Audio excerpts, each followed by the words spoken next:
Hola, yo soy Rofe y esto es Mis Historietas, el podcast sobre la historia del cómic. Hoy voy a hablar de una de las obras más impactantes y valientes de la historieta argentina. Un cómic que mezcla ciencia ficción, crítica social y que en una época donde reinaba el silencio se atrevió a decir lo que muchos pensaban y callaban. Aún así, como dice el título del episodio, para mí este es un clásico casi olvidado. Estoy hablando de Bárbara, de Barreiro y Zanotto. Hace poco se estrenó la serie del Eternauta y en las redes surgió una consigna. ¿Qué otro cómic bien argentino merecería ser adaptado en la pantalla chica? Y la verdad que me llamó la atención que se mencionaban muchas historietas como Nippur de Lagash, Sargento Kirk o Ernie Pike. Y si lo pensamos bien, Nippur se desarrolla en Europa, Sargento Kirk en Norteamérica y Ernie Pike en la Segunda Guerra Mundial. Si bien son clásicos, son obras maestras, pero ninguna es bien argentina. O sea, ninguna se desarrolla en nuestras tierras, como sí lo hizo el Eternauta. Y también me llamó la atención de que nadie nombre a Bárbara, que sí se desarrolla en nuestro país, en una Buenos Aires posapocalíptica, con escenarios fácilmente reconocibles, por lo menos en el inicio de la historia. Y me pregunté, ¿por qué será un cómic tan olvidado? ¿Por qué no está en la boca de todos? Y bueno, vamos a tratar de analizarlo en este episodio. Pero antes que nada empecemos a conocer un poco más a los autores, a Barreiro y a Zanotto. Ricardo Barreiro nació en Palermo, acá en Buenos Aires, el 2 de octubre de 1949. Fue uno de los guionistas más prolíficos y creativos de la historieta argentina. A los 22 años ya estaba publicando profesionalmente y su primer cómic importante como guionista fue Slot Bar, con dibujos de Solano López, otro genio de la historieta argentina. Barreiro lamentablemente falleció el 12 de abril del 99, dejando un legado enorme dentro de la ciencia ficción y la crítica social en el cómic.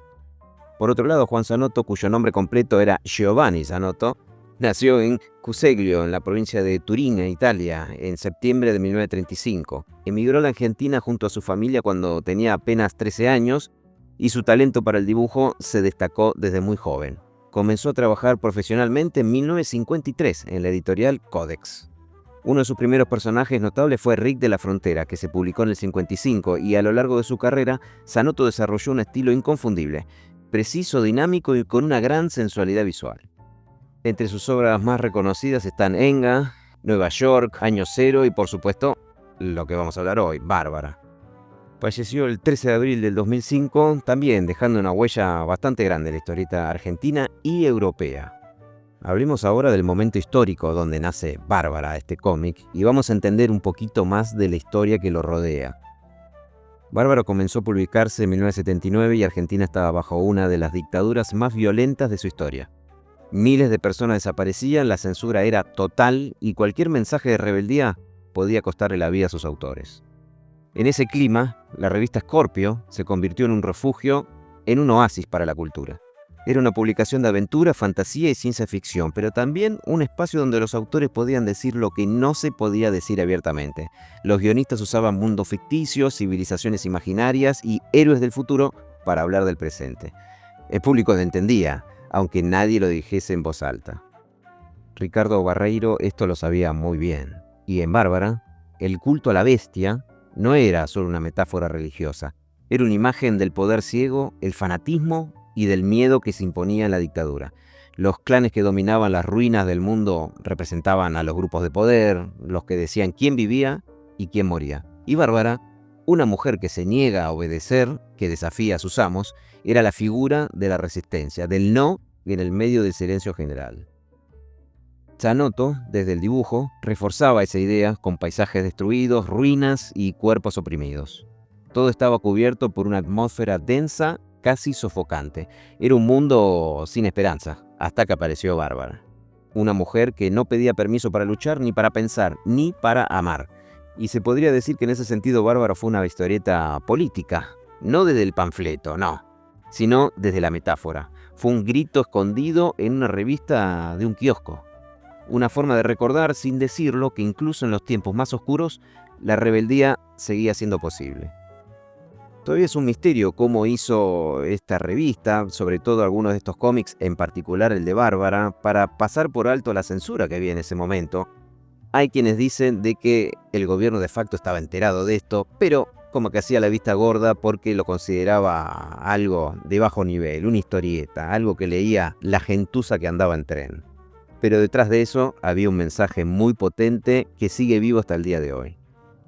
Pero vayamos un poco al argumento de la historieta. ¿Qué era lo que llamaba la atención de este cómic? Bueno, Bárbara transcurre, como dije recién, en un futuro posapocalíptico. En Buenos Aires, arranca la historia en Buenos Aires. La civilización fue destruida por una catástrofe y la humanidad vive en tribus primitivas alejadas una de la otra. Y todos adoran a la bestia, un dios oscuro que exige sacrificios humanos. Bárbara, criada dentro de una de estas tribus, en uno de estos sistemas, comienza a cuestionarlo de a poco. Descubre que el mundo que le contaron no es tan así y que el poder religioso es una forma de dominación. Su viaje es interno y externo al mismo tiempo. Busca respuestas, pero también busca la libertad.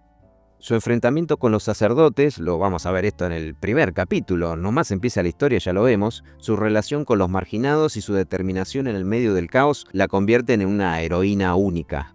No es la típica mujer objeto de los cómics de la época, no, es fuerte, rebelde y es dueña de sí misma. Bárbara fue un éxito dentro de las distintas historietas que estaban en las páginas de Scorpio y más tarde fue publicada en Europa, donde no tuvo gran repercusión, sobre todo en Italia y en España. En esos países la obra fue leída sin la carga política que tenía Argentina, obviamente, no había una doble lectura, pero igualmente fascinó por su tono maduro y sus, obviamente, dibujos impecables. Con el tiempo se la apreció un poco más entre las historietas argentinas y sobre todo se la considera como la primera en poner a una mujer como protagonista absoluta. Y no en una heroína sexualizada, sino en una forma más compleja, con convicciones y contradicciones, algo muy adelantado para su tiempo. Al principio hablé del Eternauta y en realidad tiene varias coincidencias con el Eternauta. Bueno, por empezar, una curiosidad, Barreiro, el guionista, fue el responsable del guión de El Eternauta 3, junto a Breccia hijo. Así que ahí ya tenemos una de las coincidencias. En ambos cómics son un espejo de su tiempo, y los dos usan la ciencia ficción para hablar de la resistencia, la invasión y el control, dar siempre una segunda lectura. En El Eternauta la invasión alienígena simboliza la opresión externa, el totalitarismo que somete a los pueblos desde afuera, y en cambio en Bárbara esa opresión es interna, casi psicológica. El enemigo no solo invade, sino que manipula y transforma la mente de los humanos. Mientras Oesterheld hablaba del héroe colectivo, el grupo que lucha unido, Barreiro y Zanotto pusieron el foco en lo individual, en una mujer que enfrenta prácticamente sola a un sistema corrupto y autoritario. Básicamente Bárbara es un grito de libertad. Pero vamos más en detalle en la historia.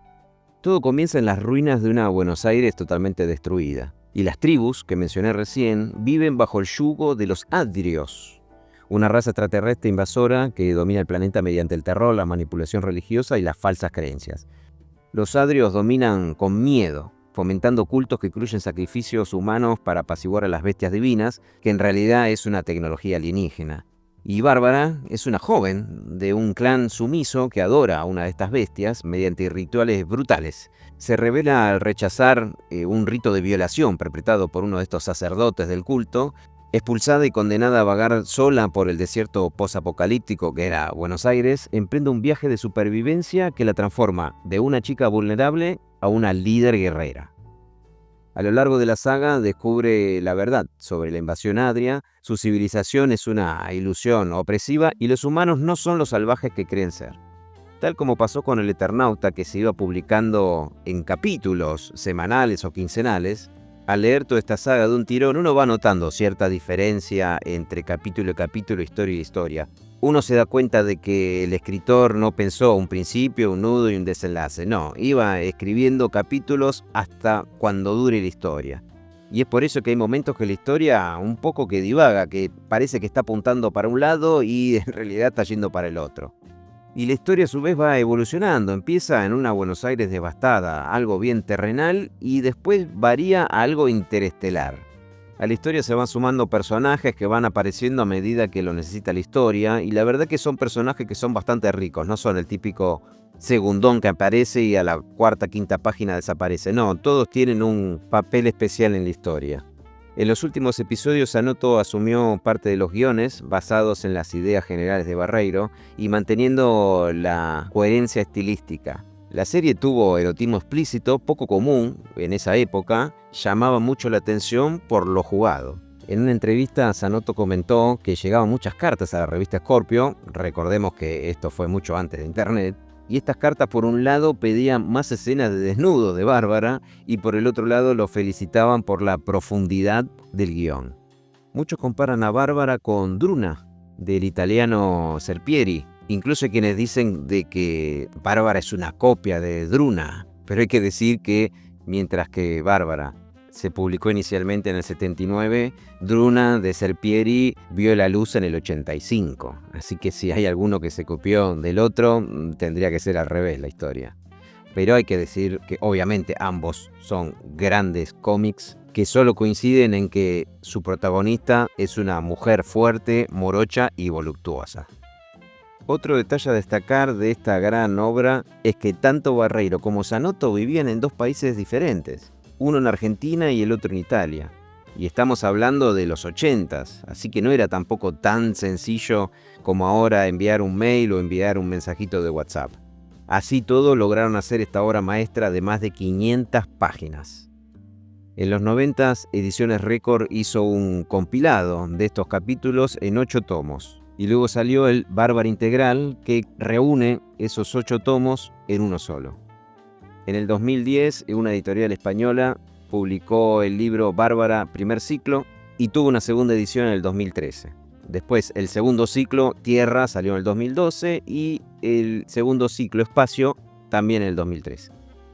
Todo esto se publicó en un total de 37 capítulos que comenzó en Scorpio Gran Color número 55 y terminó en Scorpio número 94. Quien agarra esta historieta ahora y se pone a hojearla, tal vez se haga algunas preguntas como ¿por qué la protagonista está prácticamente desnuda en toda la historieta? Que hay parte que directamente está desnuda, mientras que los otros personajes están totalmente vestidos. ¿Por qué un personaje que parece como una simple rebelde que se escapa de su violador y de su novio que la acusa por haber matado a su violador, de repente obtiene poderes? ¿Por qué? ¿Por qué hay tanta muerte, violencia y erotismo sin sentido? ¿Por qué el personaje de repente viaja al espacio? ¿Por qué se le da tanto protagonismo a un anciano que era de los malos pero después pasa a ser bueno? ¿Y por qué hay capítulos que tienen muchísimo texto y otros que prácticamente no tienen nada?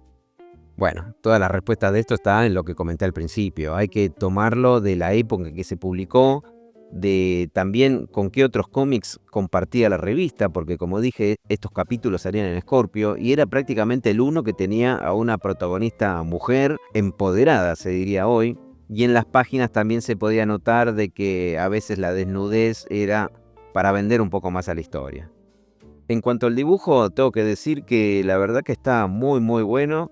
Uno podría decir, bueno, es de los 80, pero la verdad que está muy bien. Las naves espaciales, todo lo que es lo tecnológico, está muy bueno. Los fondos también se disfrutan bastante. Hay algunos autores, incluso actuales, que directamente no dibujan fondos, pero acá el fondo también, el escenario es uno de los protagonistas de la historia. El diseño de los personajes, estos extraterrestres que vamos conociendo, y también todo el vestuario y el armamento alienígena que vamos conociendo también está muy bueno. Además, al comenzar siendo, como dije, estas tribus, muestran unas viviendas que están hechas con chapas y con elementos reciclados, que también no son muy sencillos de dibujar. Todos los entornos de naturaleza, los bosques, los pantanos, escenas que están por debajo del agua, escenas en el espacio, estos poderes especiales que tienen los personajes, la verdad que todo está representado de maravilla, se disfruta mucho la parte gráfica. Y así terminamos un nuevo episodio de Mi Historieta sobre este cómic argentino de, como comenté al principio, es un poco olvidado. Si uno le pregunta a alguien sobre cuáles son sus cómics favoritos argentinos, yo las veces que estuve hablando sobre estos temas, nadie nunca me nombró el cómic Bárbara. Y yo incluso lo había leído, le decía, pero no lo conozco, ¿cuál es? Entonces le digo, es una chica que no tengo idea. Así que si no lo conocen, denle una oportunidad porque está muy bueno. Se consigue obviamente en las librerías. Si van a las típicas librerías de libros usados, pueden conseguir estos recopilatorios. Como comenté recién, se reeditaron ediciones con un papel muy bueno, una edición muy buena. Así que pueden ir a librería normal y conseguir una edición nueva, o ir directamente a una comiquería, también lo consiguen. O si quieren, online también se encuentra por ahí, ustedes ya me conocen. Y como conclusión podría decir que Bárbara no fue solo una historieta de ciencia ficción. Fue un espejo roto de la Argentina de ese momento. Un relato sobre la opresión, el miedo y la resistencia que se publicó en medio de la censura. Y también fue obviamente un canto de libertad individual, la rebeldía frente al poder y el derecho de decir no, como se comunica bien desde el primer capítulo. Hoy, más de 40 años después, Bárbara sigue hablando con fuerza y sigue recordándonos que incluso en los mundos más oscuros siempre hay una chispa que se niega a apagarse. Así que bueno, nos escuchamos en el próximo episodio que se publica primero en Spotify y después, unos días después, se publica en la versión video en YouTube. Si escucharon hasta acá, bueno, denle me gusta, que es gratis, y de paso hacemos que crezca un poquito más el canal, que quiero llegar a los 1000 seguidores, a ver si de una vez por todas llego a los 1000 seguidores, si es que les gusta el contenido, obviamente. Y si quieren algún tema, algún personaje, algo en particular, dejen el comentario, que también ayuda mucho para el algoritmo, que dejan algún comentario, si les gustó el episodio, si no les gustó también, que digan, no, me pareció una porquería este episodio, o me gustó más el episodio de Pato Russo, no sé, algo por el estilo. Estoy pensando hacer más sobre el cómic argentino, sobre todo estuve pensando de tiras humorísticas, que no se habla mucho en las redes. Así que bueno, nos vemos en el próximo episodio. Chau.